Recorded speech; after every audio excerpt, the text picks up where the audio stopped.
This live coverage of the Holy Mass is brought to you by Mr. and Mrs. Nicolas Padillo and family, Mr. and Mrs. Alfred and Julie Go and family, Mr. and Mrs. Rene and Nanit Avila and family.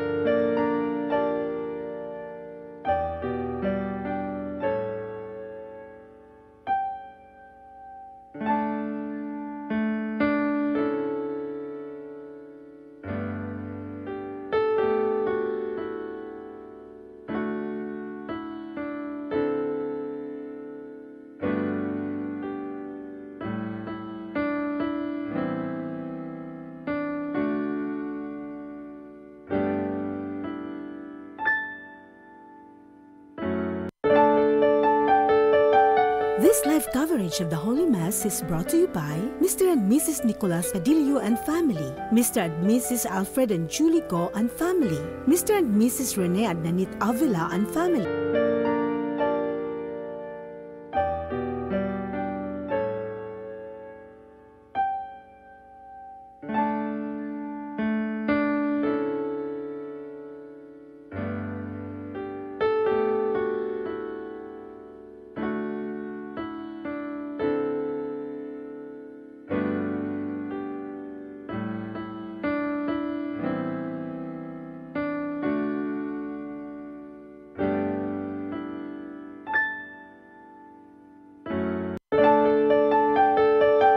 This live coverage of the Holy Mass is brought to you by Mr. and Mrs. Nicolas Padillo and family, Mr. and Mrs. Alfred and Julie Go and family, Mr. and Mrs. Rene and Nanit Avila and family.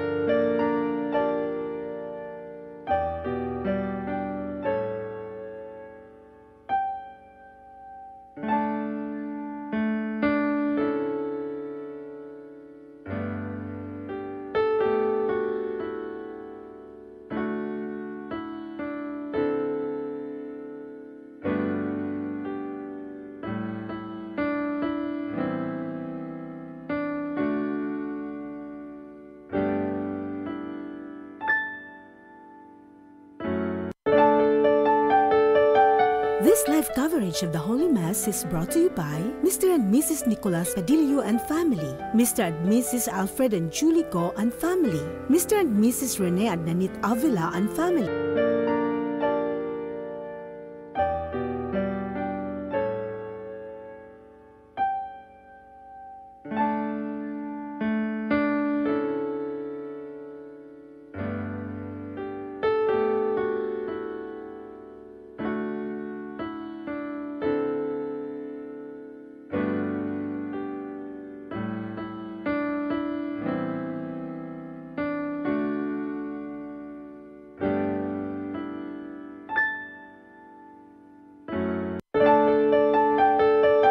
This live coverage of the Holy Mass is brought to you by Mr. and Mrs. Nicolas Padillo and family, Mr. and Mrs. Alfred and Julie Go and family, Mr. and Mrs. Rene and Nanit Avila and family.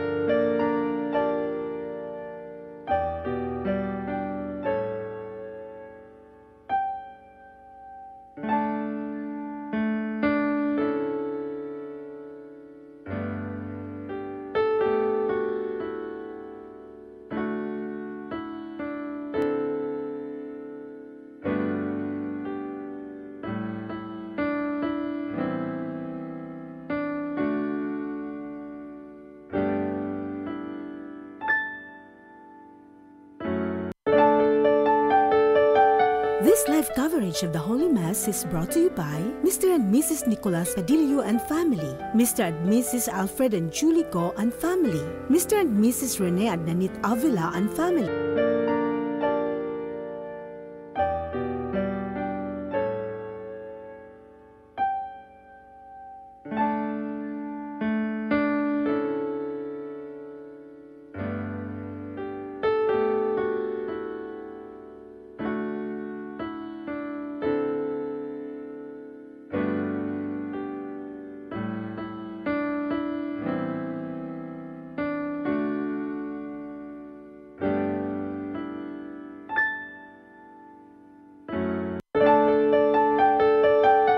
This live coverage of the Holy Mass is brought to you by Mr. and Mrs. Nicolas Padillo and family, Mr. and Mrs. Alfred and Julie Go and family, Mr. and Mrs. Rene and Nanit Avila and family.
Sa ngalan samahan og sa anak og sa Espiritu Santo, ang Ginoo manaa kaninyo. Mayong buntag kanatong tanan. Karon natong gisaulog ang ika-kauhaan nga Domingo sulod sa tuig ug ato kini ihalad una sa tanan. Pasalamat sa Dios sa mga grasya nga ato ang nadawat, ang gasa sa kinabuhi ug ang gasa sa pagtuo. Ug atong ipadangat ang atong matag sa tagsa ka makatuyuan ug intensyon lakit na makatuyuan sa mga tao itong gisanan na itong iyampo sa katuyuan sa itong minahal sa kinabuhi o alang usab sa katuyuan sa mga nagmasakit alang sila hanggasa sa kaayuhan o kapahulayang dayon sa mga kalag sa purgatorio. Aron kita maandam sa pagsaulog ni Santos nga Misa ato karong hinumduman ato makalapasan og kasalanan ug atong pangayuon ang pasaylo sa Ginoo.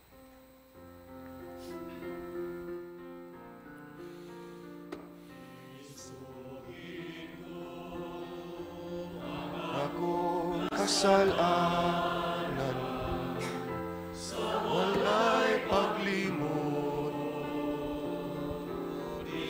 gilon ko sayod ka man nakini ala ako'y sa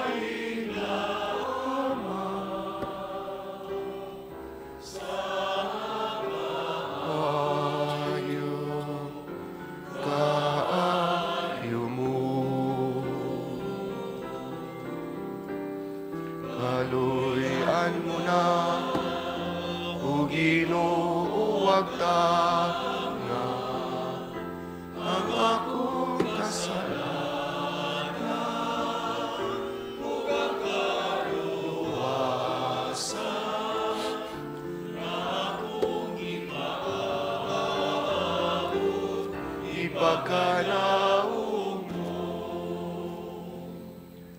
Kaluyod kita sa Dios na mahan na makagawom sa tanan ug pasayloon sa tumang sala.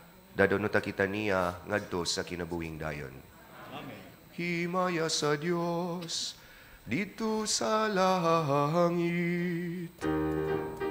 Pagkadai sa iyang mga tao, dinhi sa yuta. Pinoong Diyos langit ng hari, sa mga kakagasa sa kanan. Nagasimba kami kanin, nakapasalamat kami kanin, nagdaday kami kanin, kung sa imong himaya.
Magampo kita. O Diyos, mahigugma unta kami kanimo diha sa tanang mga butang ug labaw sa tanan, aron makadangat kami sa dili makita nga mga kalipay nga imong gitagana alang sa nahigugma kanimo. Kadtong kalipay nga labaw sa tanan nga among gipaabot. Kini among gipangayo, pinagi sa mong Ginoong Jesucristo, imong anak, nga buhi ug hari uban kanimo sa Espiritu Santo, Dios nga usa hangtod sa kahangturan. Amen.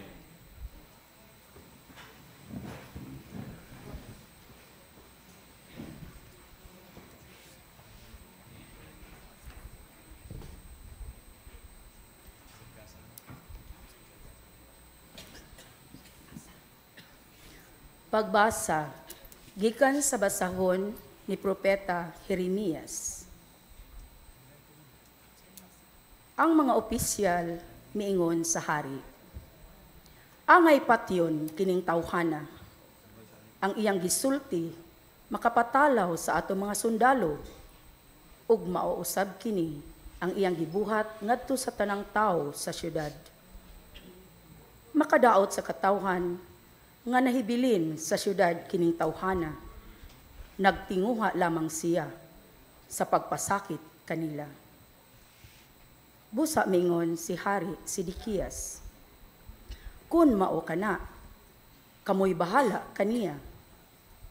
Busa, gikuha nila ako, ug gidala, ug gitunton dito sa atabay ni Prinsipe Malkiyas, nga didto usab mahimutang sa lagwerta sa palasyo. Gimadaan na sa tubig ang maong atabay, ug lapok lamang ang didto sa sulod niini, ug busa nalubong ako sa lapok. Ug migawas si Ebed-Melech sa palasyo, ug giingnan niya ang hari. Kamahalan, ang gibuhat niining mga tawhana, dili maayo. Ilang gihulog si Jeremias sa atabay, ug mamatay gayod siya sa gutom. Wala na'y pagkaon sa syudad. Busa, gimanduan sa Hari Ebed-Melech sa pagdalag 3 ka tawo aron kuhaon ako, aron dili ako mamatay. Ang pulong sa Ginoo. Salamat sa Diyos.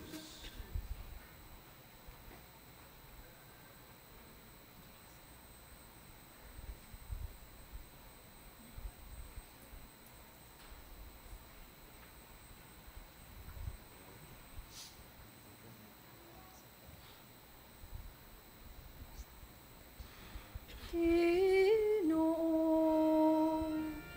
dali og tabangi ako. Ginoo, dali og tabangi ako. Nagapaabot ako, nagapaabot sa Ginoo. Ug miduko siya aron pagtanaw kanako.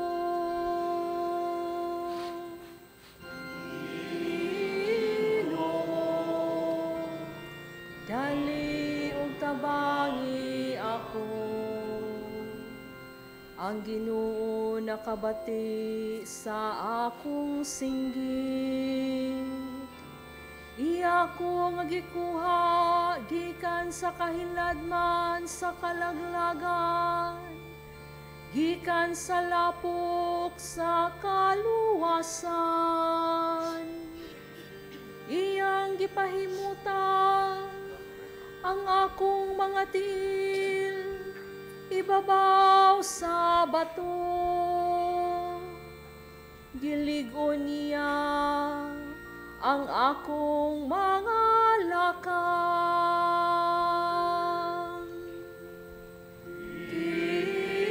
Ginoo, dali og tabangi ako. O gibutangan niya og bagong awit ang akong baba. Usa ka imno ngadto sa atong Dios. Daghan ang mutanaw diha sa kataha, ug mosalig sa Ginoo.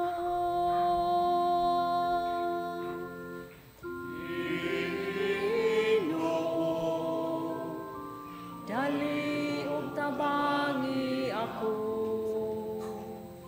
Bisan gisakit ug kabus ako, apan ang Ginoo nagahuna-huna kanako. Ikaw ang akong hinabang ug akong manluluwas. O Dios ko, ayaw pagpanagana.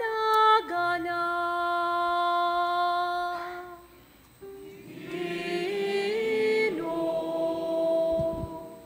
dali og tabangi ako.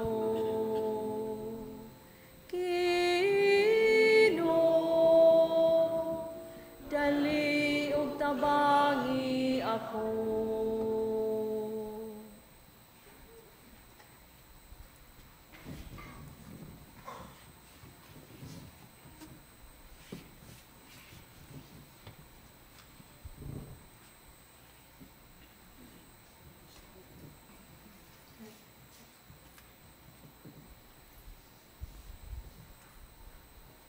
Pagbasa gikan sa sulat ni San Pablo ngadto sa mga Hebreo.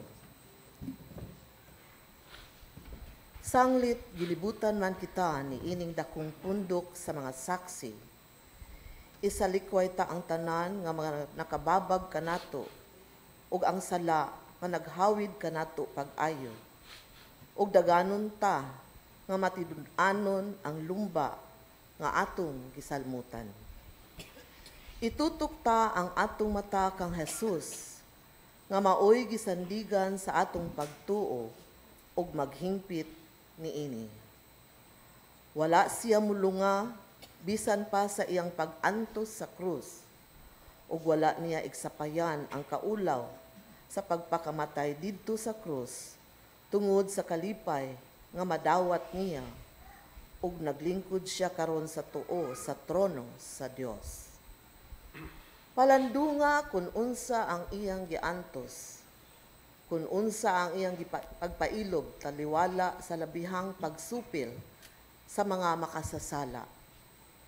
Busa ayaw kamo kaluya ug paglunga, kay ang inyong pagpakigbisog batok sa sala, wala pa gayud kamo makig-away hangtod sa kamatayon.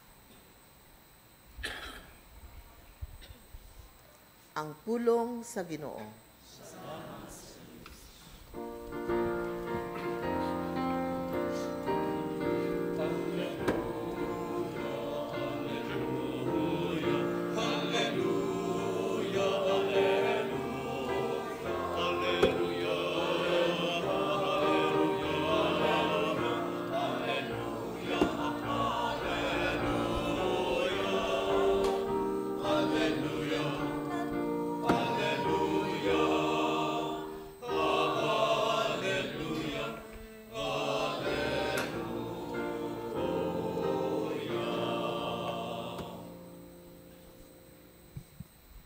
Ang Ginoo manaa kaninyo.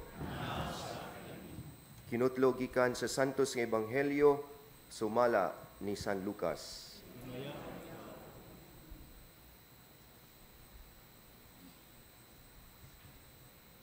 Miadto si Jesus sa kalungsuran ug kabalangayan ug nanudlo samtang nagpaingon siya sa Jerusalem. Unya may usa ka tawo nga nangutana kaniya, "Sir, jutay rabay maluwas." Si Jesus mitubag, "Paningkamot kamo pagsulod sa sigpit nga pultahan, kay daghan ang musulay apan dili makasulod." Mubangon ang Pangulo sa panimalay og sirhan niya ang pultahan. Unya inigtindog ninyo didto sa gawas ug magsugod kamo pagtuktok sa pultahan nga magaingon, "Sir, ablihi in town ang pultahan." Mutubag siya kaninyo, "Wala ako mahibalo kung tagadiin kamo." Unya mutubag usab kamo, "Mikaon og miinom kami uban kanimo, ug nanudlo ikaw sa among lungsod." Apan mutubag siya pag-usab, "Wala ako mahibalo kung tagadiin kamo. Pahilayo kamo kanako, kamong mga dautan."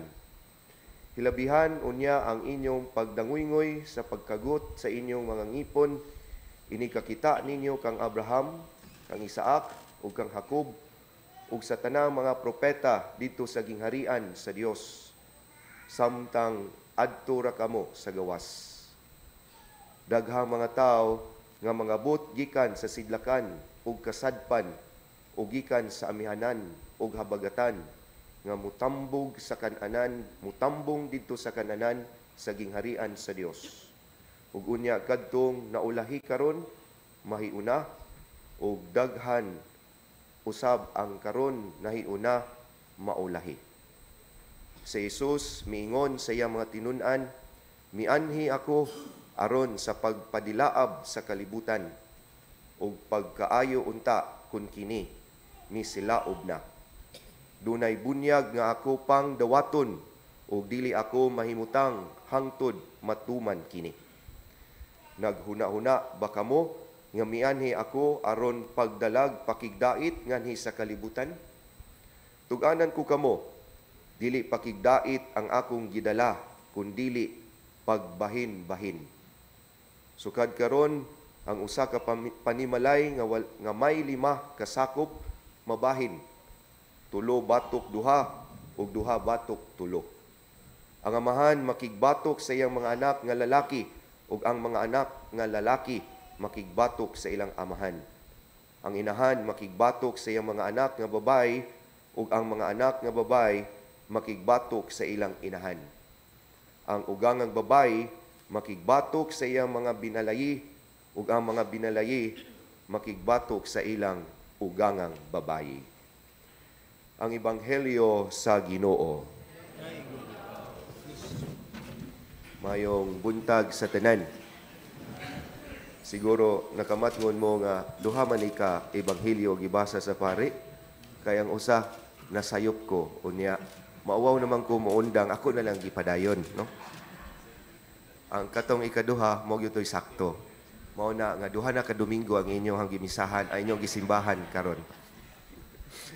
Mga kaigsunan, kanunay gayud nato nga madungog diha sa mga ebanghelyo that Christ is the sign that is contradicted. Siya kanunay gisumpaki dili lamang sa iyahang mga kadagkuan nga mga Hudiyo panahon sa iyang panahon, kundi usab sa kalibutan mismo. He was a sign that was totally contradicted. Kay daghan ang mga tao, una, nga wa mituo kaniya. And therefore, he was a sign that is totally a contradiction to what they want to believe. And yet, Jesus poses a different kind of truth, different from that what they wanted to believe. Ug niining maong panghunahuna ato usab nga mapamalandungan sa atong ebanghelyo karon, that it seems that Jesus is contradicting himself. Not only that he was a sign that was contradicted, but it seems that he was also contradicting himself. Kay sa kanunay nato madungog that Jesus is the Prince of Peace, as what the prophets of old foretold. Apan, miingon siya sa ato ebanghelyo karon, he came not to establish peace, but rather division. O gani usab, it seems nga sa ato ebanghelyo, Jesus is contradicting himself when it comes to family values. Nga sa atong nadungog nga ebanghelyo, mingon siya that the household will be divided, 3 against 2, father against son, mother against daughter, mother-in-law against daughter-in-law, no? Makaingon ta nga sakto gyud ang Ginoo, no? But this is not a contradiction. This is not something that Jesus is devaluing his previous lessons and his previous teachings.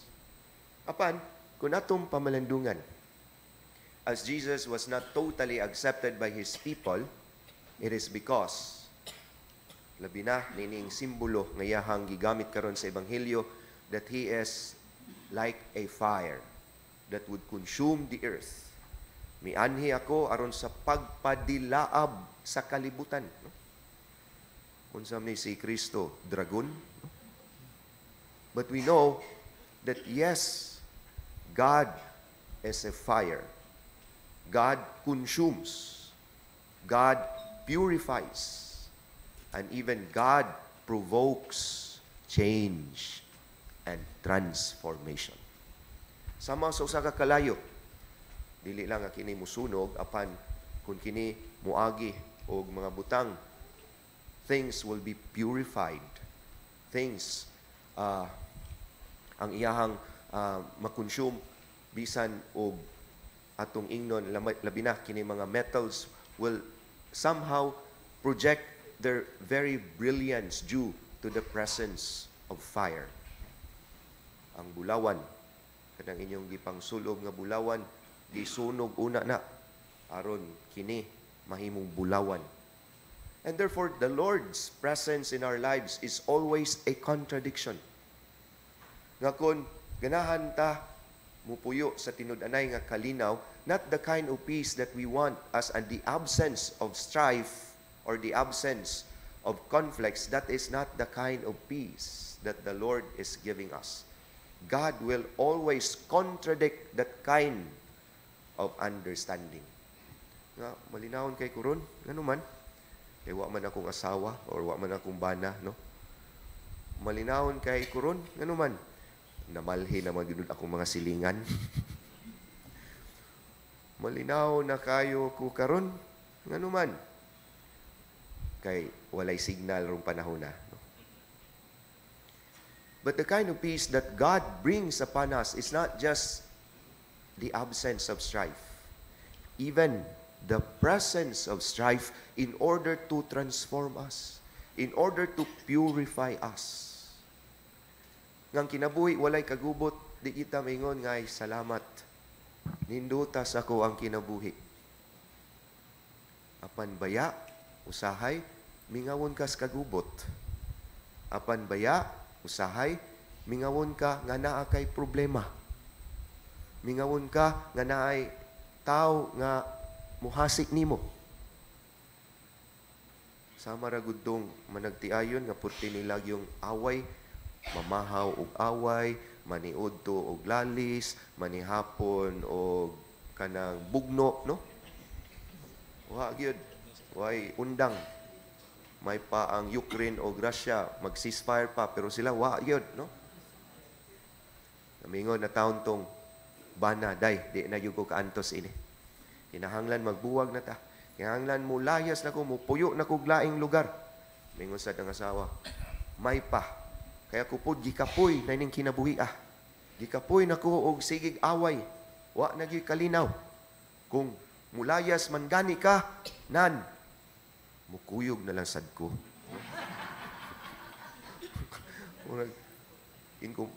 Mahimong dili kumplito ang ilang kinabuhi, no? Kung di sila mag-away. And yet, the Lord, as a sign to be contradicted, should not always be understood that a life without strife is the best life that we ever have. Ang atong kinabuhi, usahay, kinahanglan ta tandugon. Kinahanglan ta hasiun. If we are already comfortable with our life, then tendency is we don't want to grow anymore. We are complacent already. Apan kung hasiun ta, makaingon ta, nga napadigyoy kuwang kanako, nga kinahanglan nako pangayoon sa Dios. Napagyud ko'y apan nga kinahanglan nga akong pagausbon. Aduna pagyoy kuwang nga kinahanglan akong dadon diya sa akong pagampo aron ibulig kini sa Dios. Kinahanglan ta hasiun kay bisan di ay kuwang pa ang atong kinabuhi sa pagkabalaan. And that is why the Lord sets us aflame. He is a fire, but not to destroy us totally, but to transform us, to purify us. Aron kita mausab, aron kita mabag-o, aron pa kita mahimong mas nindot pa. Sama sa usa ka bulawan nga gisulod diha sa usa ka hasu-hasuan nga human kini masunog, mas munindot pa. Human kita hasiun, human kita makaagi og bagyo pagsulay sa kinabuhi, we will come out, if not the best version of ourselves, but the kind of person that God wants us of becoming. Sa ato ang ikaduhang pagbasa, sulat sa mga Hebreo, gipahinumduman kita ni San Pablo, nga bisan si Kristo, gisakit, gilansang sa krus, apan wa niya isagpayan kining mga butanga kay nasayod siya nga ang human niini ihatag sa Dios ang tinud-anay nga kinabuhi.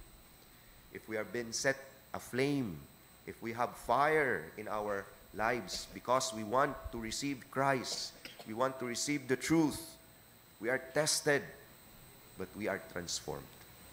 We are tested, and yet we are purified. We are tested, and yet God wants us to come out a better, if not the best version of ourselves. Amen. Manindog ang tanan, ug ato karong ipadayag ang atong pagtuo tanan. Nagatuwa ko sa Dios na mahal na makagawom sa tanan, magbubuhat sa langit ug sa yuta. Ug ang Jesucristo yang anak nga butong Ginoo nato, nagipanamkon sa lalang sa Espiritu Santo. Gianak ni Maria nga Birhen, gisakit sa sugod ni Poncio Pilato, gilansang sa krus, namatay tilubong. Mikunsad sa mga minatay sa katulog kadlaw. Nabanhaw saka sa langit na nagalingkod sa tuo sa Dios na mahal na makagawom sa tanan. Ikan dito, mubalik siya aron paghukom sa mga buyog sa mga minatay. Nagatuwa ko sa Espiritu Santo, sa Santa Iglesia Katolika, sa kambitan sa mga santos, sa kapasayloan sa mga sala, sa pagabanaw sa lawas, o sa kinabuhing dayon. Amen. Pagampo sa katawhan. Si Jesus miingon, ang mukaon sa akong unod, ug mainom sa akong dugo, magpuyo dinhi kanako, ug ako diha kaniya. Hiniulsa kang Kristo, magampo kita ngadto sa Dios atong Amahan, ug moingon kita, Amahan, patalinghugi ang among mga pangamuyo. Amahan, patalinghugi ang among mga pangamuyo. Nga ang mga pangulo sa simbahan, mapanalanginan sa kaisog ug kusog, sa paggiya sa mga matuohon, uban ang kinaadman, ang kaligdong ug ang kaluoy. Magampo kita sa Ginoo.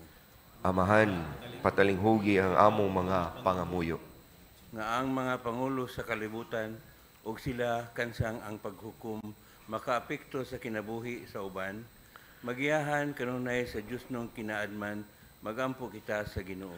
Amahan, patalinghugi ang among mga pangamuyo. Nga ang Espiritu Santo mugiya o mudumala sa mga kabatanunan sa tanang dapit, diha sa tanan nilang mga desisyon, magampo kita sa Ginoo.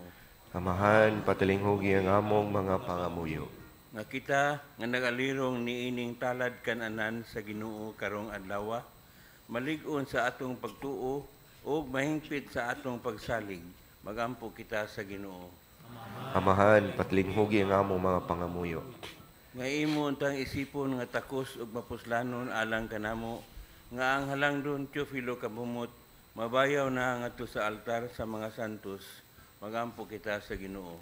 Amahan, patalinghugi ang among mga pag-ampo. Nga ang tanan nga matay, mupahulay diha sa kalinaw, ug mabanhaw diha sa himaya, magampo kita sa Ginoo. Amahan, patalinghugi ang among mga pangamuyo. Amahan sa kaluoy, ang imong gugma alang kanamo milabaw sa tanan nga among gilauman o gitinguha. Pasaylua ang among mga kapakyasan, ampingi kami diha sa imong kalinaw ug tultuli kami diha sa dalan sa kaluwasan. Kini among gipangayo pinagi ni Kristo among Ginoo. Amen.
Mga igsoon, magampo kamo aron ang akog inyong sakripisyo dawaton ta sa Dios na mahan na makagagahom sa tanan.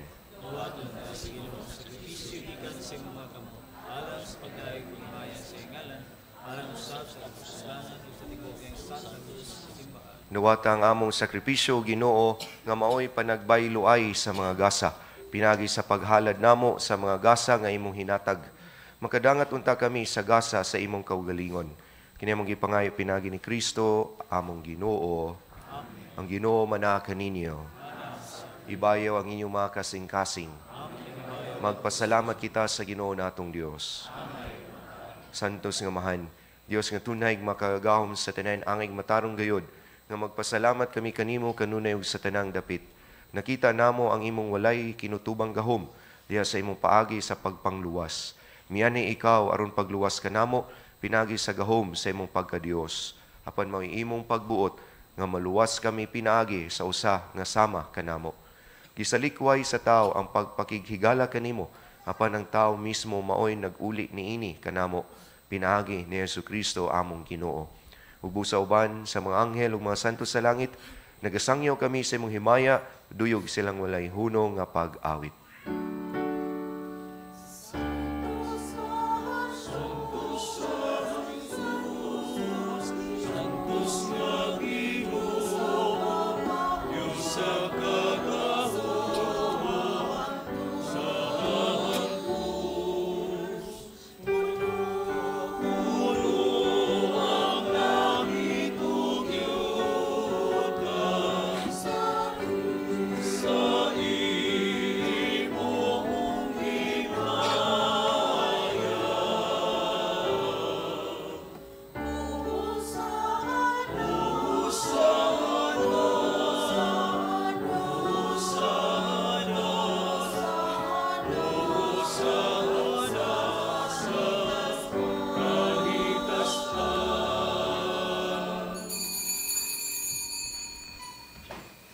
Santos kay ikaw Ginoo ang tuburan sa tanang kasantos. Ipadalay mong espiritu aron pagsantos nining mga gasa, aron mahimo kini alang kanamo nga lawas sa dugo ni Jesucristo among Ginoo. Sa pagpasakit sa iyang kaugalingon, mikuha siya og pan. Mipasalamat kanimo mipikas ug mihatag nini ngadto sa mga tinun-an og mingon. Duwata kini ninyo nga tanan og kan-a, kay kini mao kong lawas nga itugyan alang kaninyo.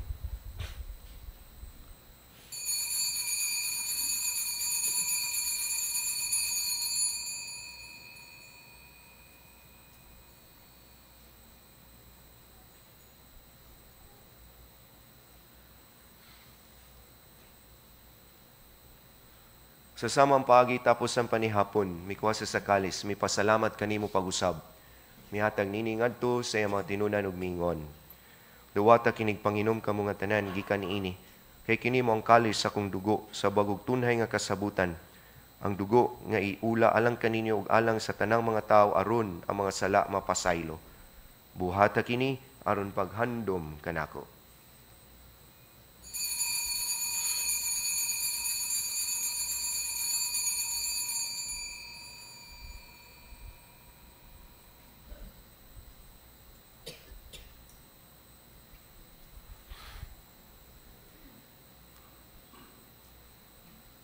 Kini ang misteryo sa pagtuo. Si Kristo namatay, si Kristo nabanhaw, si Kristo mubalik nani. Aron paghandom sa kamatayon ug pagkabanhaw ni Jesucristo, nagahalad kami kanimo amahan nining pan sa kinabuyog kalis sa kaluwasan. Nagapasalamat kami kanimo tungod kay imo kaming giisip nga ngayan nga motubang og moalagad kanimo. Himo nga kami nga mga lawat sa lawas sa dugo ni Kristo magkahiusa diha sa Espiritu Santo. Hinumdumi Ginoo ang imong simbahan sa tibok kalibutan. Himo nga mahingpit kami diha sa gugma uban ni Leo among papa, ni Jose among arsobispo ug sa tanan nga mga pari. Hinumdumi usab ang among mga igsuon nga nangamatay, malaumon nga mabanhaw sila ug ang tanang nangamatay diha sa imong kaluoy. Tada silang tanan sa pagsudong sa kahayag sa imong nawong.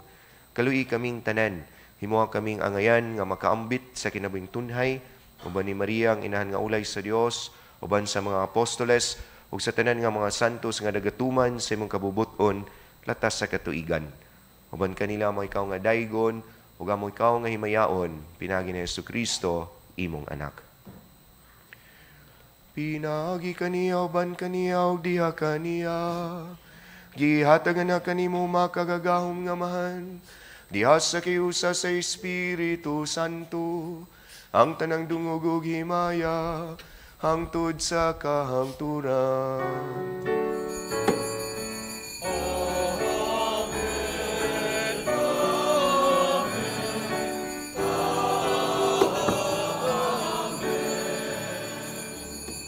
Karon magampo kita samahan atong gamiton ng mga pulong nga gitudlo kanato sa atong manunubos.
Mga kami kanimo Ginoo, nga imo kaming luwason sa tanang dautan, hatagi kami sa kalinaw ning panahona, aron tinabangan sa imong kaluoy, mahalikay kami kanunay sa sala ug malayo sa tanang kasamok.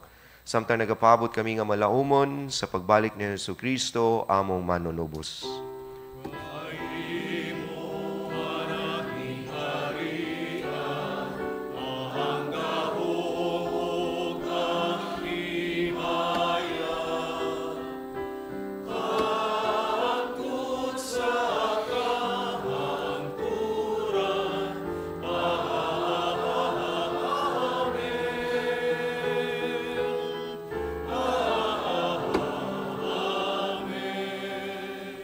Ginoong Jesucristo, nag-iyon ka sa mga apostoles, ang kalinaw ibilin ko kaninyo, akong kalinaw ihatag ko kaninyo. Ayaw tanawang among mga sala, kundi ang pagsalig sa imong simbahan, ug sibo sa imong kabubuton, hatagi kami sa imong kalinaw kahiusa, ikaw nga buyog hari hangtod sa kahangturan. Amen. Ang kalinaw sa Ginoo, sa kanunay manaa kaninyo. Ato karon ipakita ang atong panag-inig sa unay, panagdait manaa kaninyo.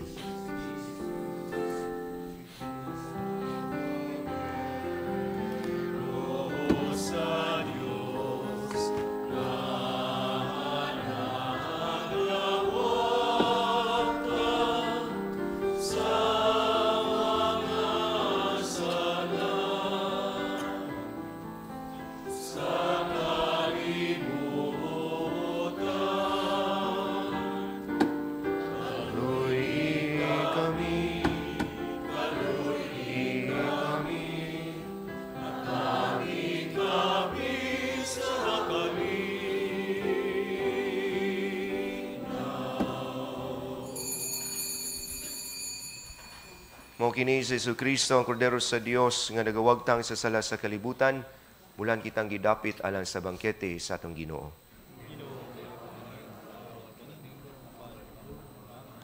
Alaw sa dugo ni Kristo, magamping unta kanato sa kinabuhing dayon. Amen.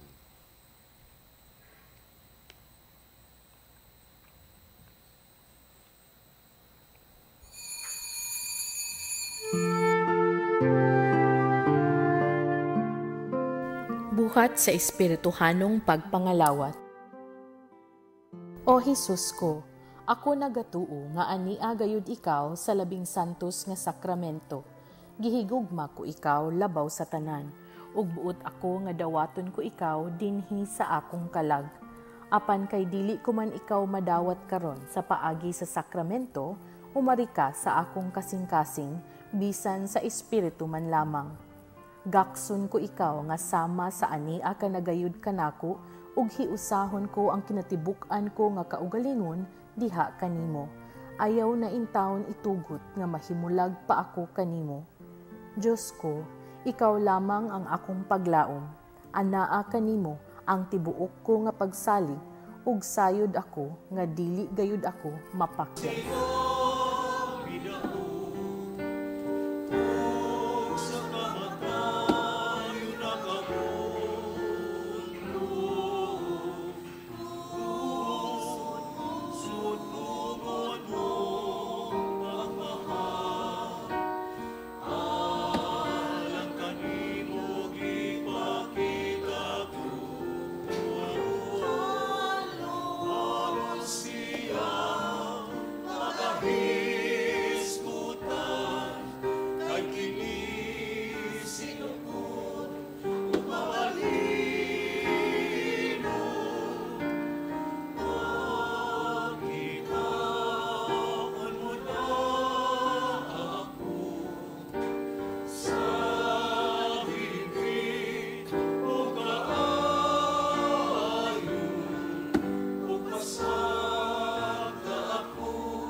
Magampo kita.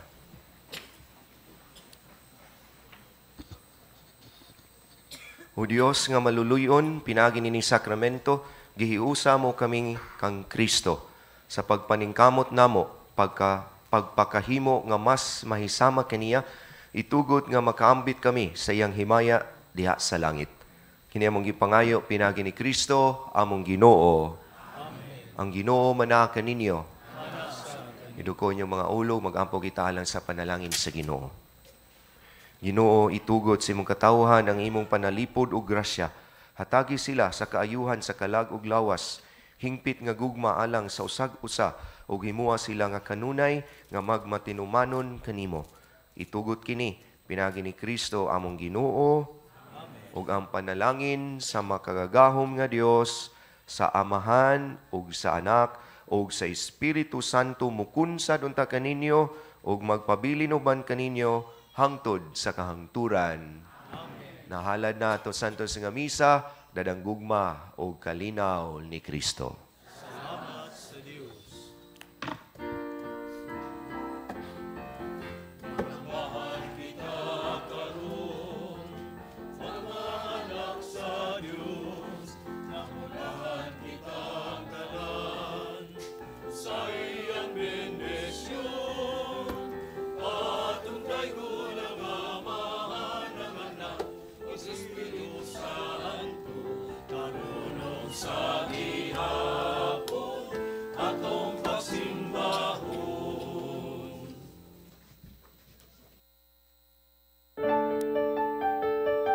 This live coverage of the Holy Mass is brought to you by Mr. and Mrs. Nicolas Padillo and family, Mr. and Mrs. Alfred and Julie Go and family, Mr. and Mrs. Rene and Nanit Avila and family.